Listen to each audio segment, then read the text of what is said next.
In 1799, a Russian general named Alexander Suvorov marched an army of 21,000 men across the Swiss Alps. They crossed frozen passes at altitudes above 8,000 feet, with mules sliding off cliffs and soldiers wrapping rags around their boots because the leather had frozen through. Suvorov lost nearly a third of his force to the mountains alone, but the men who survived fought as if the enemy were a formality. Suvorov had trained them for years under a single doctrine, 4 words that the Soviet military would adopt a century and a half later and never let go: Tyajelov ucheni, legko v boyu. Difficult in training, easy in battle. The comfort zone, as the modern world discusses it, is usually framed as a feeling, a warm place you should leave because growth lives on the other side. There are books about this, podcasts, posters with mountains on them. An entire industry built on the assumption that discomfort is a door you walk through once, dramatically, and then you are changed.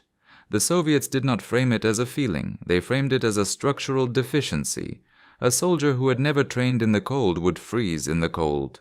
A worker who had never operated a lathe under time pressure would seize at the lathe under time pressure. A cosmonaut who had never been spun in a centrifuge until his vision dimmed would panic when gravity crushed his chest at launch. The problem was not internal courage, the problem was missing rehearsal. What follows is a 7-day method built from Soviet training systems that treated discomfort the way an engineer treats load-bearing stress.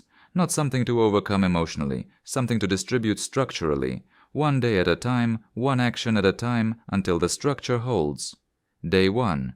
Map the avoidance. Moscow, 1920.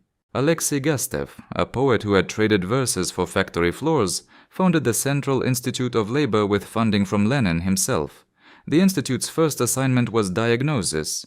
Why did workers freeze at their stations? Gastev's researchers filmed lathe operators, bricklayers and metalworkers frame by frame. They used a technique called cyclography, attaching small lights to workers' hands and photographing the arcs of motion in long exposure. The resulting images looked like cursive handwriting drawn in light, beautiful and diagnostic. They discovered that hesitation almost always occurred at the same point in a sequence. The worker knew physically how to perform the motion, but he did not know, consciously, where in the sequence he was afraid. The fear was invisible because it had never been written down. Gastev called this the gap between the hand and the mind. The hand could do the work. The mind had never been told. Day 1 of this protocol is Gastev's diagnostic, applied to your own operations. Take a sheet of paper, draw a line down the center. On the left side, write 5 things you have been avoiding, not abstractions, specific actions. The phone call to the landlord, the gym session you have skipped for 2 weeks, the email sitting in your drafts folder, the conversation with the person whose name just appeared in your head. On the right side, write what you believe will happen if you do each one, not what you know will happen, what the voice in the back of your skull has been telling you will happen. Picture what this looks like: a desk, a pen, a sheet of paper split in 2 columns, the left column filling with short sentences, the right column filling with fears that, once written, look surprisingly small. Gastev's workers reported the same phenomenon. The motion that terrified them on the factory floor became ordinary once it appeared on an instructional card. Writing does not remove fear. It removes the fog that fear requires to operate. You do not act on any of these items today. Today is reconnaissance. Suvorov never marched without a map, even when the map was wrong. A wrong map is still more useful than no map, because it forces the general to look at the terrain instead of imagining it. Day 2. The smallest exposure. By 1925, Gastev's institute had refined what they called the Ustanov method. Ustanov translates roughly as setup or installation. The idea was to break any complex task into its smallest repeatable unit and train that unit until the body performed it without consultation from the brain. A new metalworker at the Central Institute did not begin by making a part. He began by holding a chisel at the correct angle. He practiced the grip for hours, then the strike, then the follow-through, then, and only then, the cut. The Institute trained over 500,000 workers this way by 1938. The method worked because it never asked anyone to do something large. It only asked them to do something small, correctly, once. Day 2 borrows this architecture. Look at your list from yesterday. Choose the item that creates the least resistance, not the hardest one, the one your body flinches from the least. Perform the smallest possible version of it.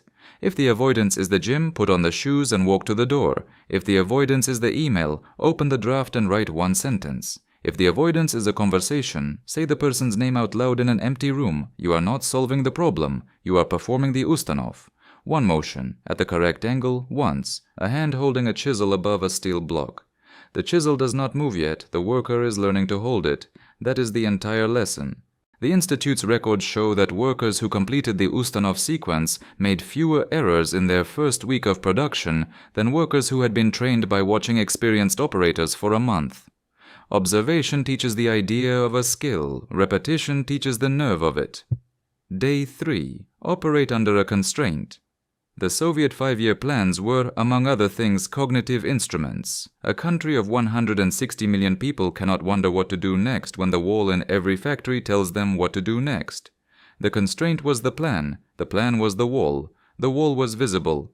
Day 3 introduces a visible constraint. Set a timer for 15 minutes. Choose the next item on your avoidance list, one step above yesterday's, and begin it when the timer starts. Work on it until the timer stops. Then stop, whether you are finished or not. The timer is the wall. It does not negotiate. It does not care if you are mid-sentence or mid-thought. It closes the window and you step away. This is the discipline that the Soviets understood better than any civilization before or since. A constraint is a container, and a contained action is always easier than an open-ended one, because the brain does not have to decide when to quit. The timer decides. Gastev posted a rule on the wall of every training hall in the Central Institute. Before starting work, the whole job must be thought through. But notice the companion rule, the one that gets quoted less often. Work must be done in the proper order. Stop when the order says stop. Inside every training hall, the same image. A large poster pinned above eye level, ink on cheap paper, with numbered instructions running down the page. Workers read the wall the way a pilot reads a checklist. One item at a time, in order, without improvisation. The wall does not care about creativity. The wall cares about sequence. In Gastev's training halls, a bell rang at the start and end of every work period. Workers who continued past the bell were corrected, the same as workers who started late. The container had 2 walls, both mattered equally. Day 4. Remove the exit. Star City, 1960.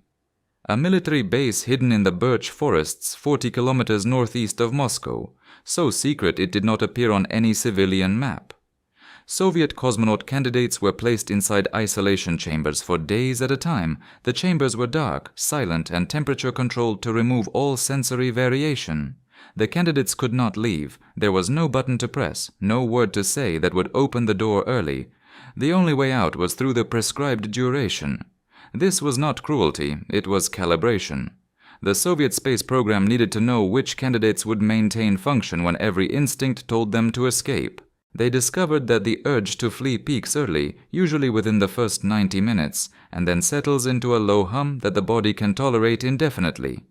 The candidates who survived isolation training reported something consistent. The darkness was tolerable, the silence was tolerable. The first hour, when the exit still felt possible, was the part that broke people. Day 4 is about removing the exit from one commitment. Choose something you have started and abandoned multiple times. The book you keep putting down after 30 pages. The morning routine that lasts until Wednesday. The budget you draft every January. Commit to it for 1 week publicly by telling one person. Not the internet. One person whose opinion you respect. A dark capsule, walls close, arms folded, eyes forward. The door is sealed. The body sits still. Waiting is the skill. The public commitment is the sealed door. You can still break it. But breaking it now costs something social, and the Soviets understood that social cost is a more reliable restraint than willpower. Every cosmonaut trained in a cohort. Every worker trained on a visible production line. The audience was part of the architecture. Day 5. Do the rehearsed thing. On the 12th of April, 1961, Yuri Gagarin sat inside the Vostok 1 capsule on the launch pad at Baikonur. He had been rehearsed in every malfunction, spun in every centrifuge, sealed in every chamber. When the rockets fired and the capsule shook and the force of launch pressed him into his seat, the word he said over the radio was one word. Poyekali, let us go. Not a speech, not a prayer. Not a moment of self-doubt resolved through inner strength. A verb. The training had already happened. The verb was what remained. Day 5 asks you to do the thing you have been rehearsing in your head. Everyone has one. The conversation you have had 40 times in the shower. The resignation letter you have drafted mentally on every commute. The apology you have worded and reworded until the words lost their edges. Stop rehearsing. Perform. Poye Kali. The rehearsal was the centrifuge. You have already been spun. The only thing left is the launch, and the launch is always simpler than the simulation, because reality has fewer variables than imagination. Imagination multiplies outcomes. Reality selects one. There is a photograph from the morning of the launch. Gagarin in his orange pressure suit, walking toward the bus that would take him to the launch pad. He is smiling. Not the smile of a man pretending to be brave. The smile of a man who has been through the simulation so many times that the real thing feels like a formality. Every cosmonaut who followed him described the same sensation. The moment of action, after sufficient preparation, feels quieter than the preparation itself. Two versions of the same person, side by side. One is thinking, a tangle of arrows and scenarios crowding the air above his head. The other is walking, one foot in front of the other, the tangle gone. Same person, same task. The only difference is that the second one started. If this method is doing something for you, something the softer vocabulary of self-improvement has not managed, there is a guide that extends these principles across 30 days and beyond. The Soviet Habits Handbook. Stop waiting for motivation. Start building the life you actually want. The link is in the comments. No tricks, no funnel. Read it or leave it. Your time is yours. Day 6. Review without feeling. Mikhail Botvinnik held the World Chess Championship across 3 reigns between 1948 and 1963. His training school in Moscow produced 2 future world champions, Anatoly Karpov and Garry Kasparov. What both men remembered, decades later, was not a particular lesson about openings or endgames. It was a practice. After every game, write. Not replay the game in your head, where memory edits the record. Write it, move by move, on paper. Then ask 3 questions. Where was the mistake? What did the mistake teach? What changes in the next game? Botvinnik did not ask his students how the game made them feel. He did not ask if they were fundamentally talented. He asked for the record, the error, and the correction. That was the entire review. Day 6 applies Botvinnik's method to the actions you have taken this week. Sit down with the same sheet of paper from day 1. Beneath each item you acted on, write what actually happened, not what you feared, what the record shows. Below that, write the gap between the fear and the fact. In almost every case, the gap will be large. The catastrophe the mind rehearsed did not arrive. The email took 4 minutes. The conversation was awkward for 90 seconds, and then it was just a conversation.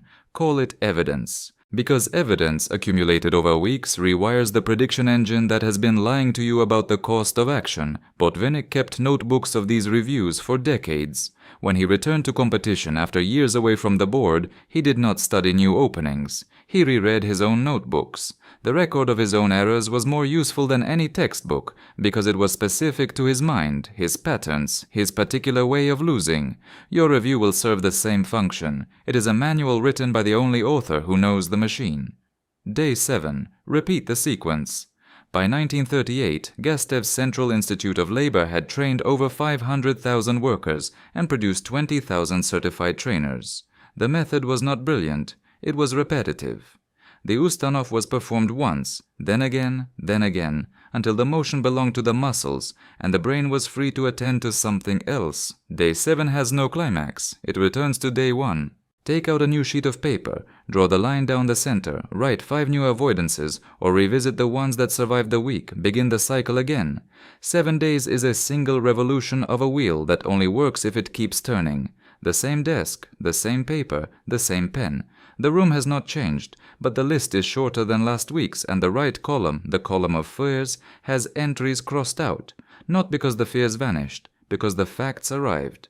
There is an observation that sits beneath all of this, and it is not sentimental. The Soviet century, for all its documented horror, produced a particular kind of person, a person trained to act before the feeling of readiness arrived. A person whose vocabulary of hesitation was narrow, but whose vocabulary of execution was wide. You do not need to admire the system to notice the instrument. A wrench forged in a difficult factory is still a wrench. It still turns the bolt. The comfort zone is not a place. It is a loop, a circuit the brain runs when the cost of action has never been measured against the cost of inaction. The 7-day protocol measures it, not with affirmations or vision boards or the particular modern habit of calling avoidance self-care. With a pen, a sheet of paper, a timer, and the willingness to do one small thing before you feel like doing it, Suvorov's men crossed the Alps in rags. Gagarin launched in a tin capsule. Gastev's workers learned to cut steel by holding a chisel at the correct angle for hours before they were allowed to strike. None of them waited for readiness. Readiness was not the condition. Execution was.